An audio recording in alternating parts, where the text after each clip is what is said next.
Singer special. And 5 years ago, we had this gentleman here talking about it at the 50th, and I'm so happy he is back because what we discovered as we put this lineup of guests together, our next guest is someone who runs through the lives of a lot of the guests that we have out here. He's going to be holding court in the back, talking to all of these people, but we have pulled him away right now. We've pulled him away to come out. One of the writers of the 1968 Elvis Singer special, Mr. Allan Blye, is here. Allan Blye, along with Chris Beard, was one of the great writers of this and helped formulate the plan for it. And so let's have a hand for Allan Blye, a TV legend.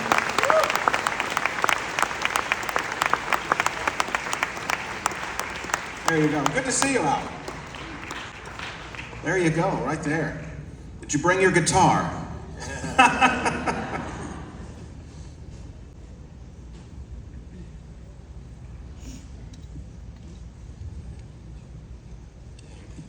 There you go. I called you a TV legend. There's so many people that are a part of this show today that have worked with you before. Jay Osmond was so excited you were going to be here. You've done so much, but all the show you worked on the Smothers Brothers, Andy Williams show. He was the voice of Cookie Bear on the Andy Williams show. Worked with Super Dave Osborne for years, and one of my favorite shows. But you and Chris Beard worked on this 1968 special.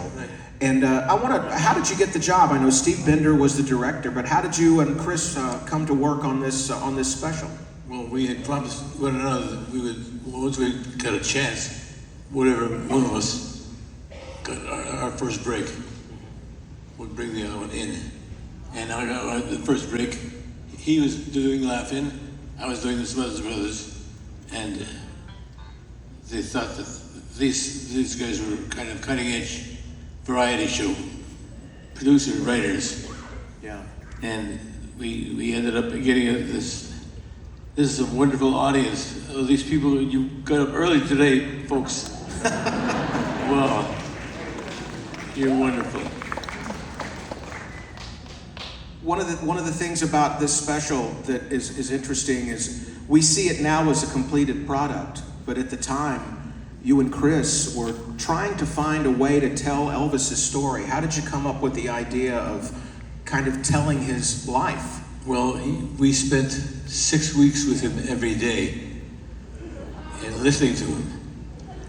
And he told us every story that he remembered of his life. And he told us the ingredients of his life. And he told a remarkable story.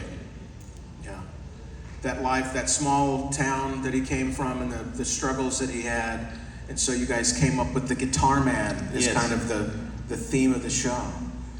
And how was Elvis? I mean, you worked with the Smothers Brothers, all the other stars that you've worked with. How was Elvis as a co-worker and someone to write for? You know, when I first got the show, it was a job for me. I'll work it. And I was so astounded. He was such a remarkable performer. He impressed me so much. He came out with his powerful display of his ethics, and he was a true hard performer of his career. Yeah. There was someone else that was around the set at that time, and that's Colonel Parker. Yep. And I remember Steve Bender and Billy Goldenberg had some things to say about Colonel Parker. What say you about the presence of the Colonel? Well, the presence of the Colonel, Chris and I had planned a meeting with the Colonel. We were going to meet with him at the end of the 6 weeks, and we were going to explain to him we have an idea for the series, for a special series, and he introduced himself to us, and he said, "Listen, boys, I have this idea for the show. We'll just do a number of Christmas songs."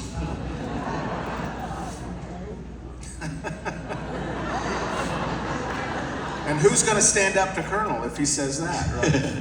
Well, we said to Steve, listen, you know, the Colonel has an idea for a series of shows for Elvis, and far be it for us to do something that's against what the Colonel is thinking of. And Steve said, we hired you guys because we want to hear what you guys have to say about Elvis Presley.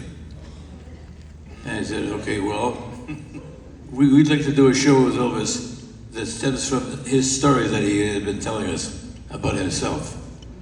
And we did an entire gospel sequence, and an entire special material sequence, and an entire dance sequence. And Steve said, we love that idea. What else do you want to do? We'd like to expand his career into our careers. We want to tell him what we'd like to say. We'd like to tell him what our plans are for him. And they said, we want to hear what his plans are. And they found us inventive and interesting, and they backed us every inch of the way. And it's terrific.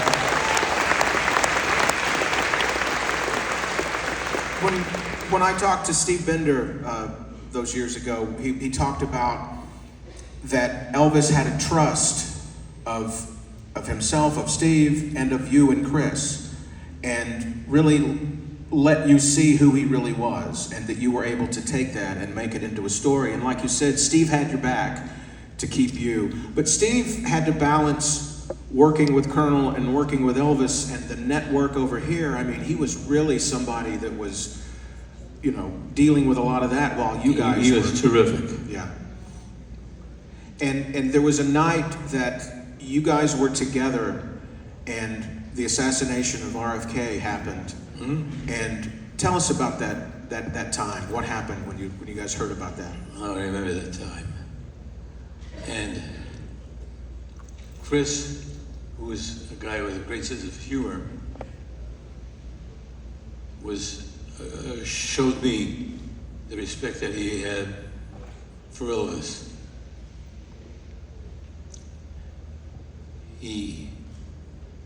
When the chips were down, he crossed himself, and he couldn't believe what his eyes had just told him it was true.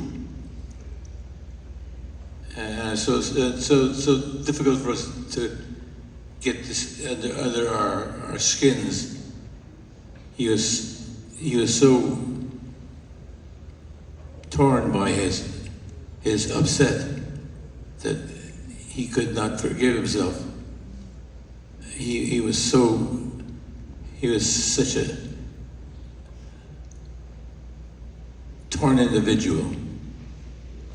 And when his spirit was at his lowest ebb, he came through with flying colors. I was so upset. I learned from him, from Chris, that there was a spirit to his great endurance and how he lived through his most difficult moments. And I remember I was a witness to it. And at this time in my career, my brother was with me as well. He worked for the Colonel. He had his own career at his own expense, and I was able to share that with him. I'm sorry to get in such a serious moment in my career. But my career was also invested in Elvis at that time in my career. Yeah. Yeah, I was so touched by Elvis and how he had performed for us. You all were a main reason that for one of the first times he did a song that he believed in. And that was because of you guys. Yes. And he told Steve, I'll never do another song I don't believe in. So you guys made an impact with what you did in that special and telling that story. You and Chris and Steve and Billy. Thank you. Those guys were terrific. And we just, when you see these people approaching you, because they're going to know who you are now, we just want to say thank you. Thank when you. we see you. Thank you. Thank you. Allan Blye in the 1968 Elvis Comeback Special. Also Super Dave and the Smothers Brothers and the Andy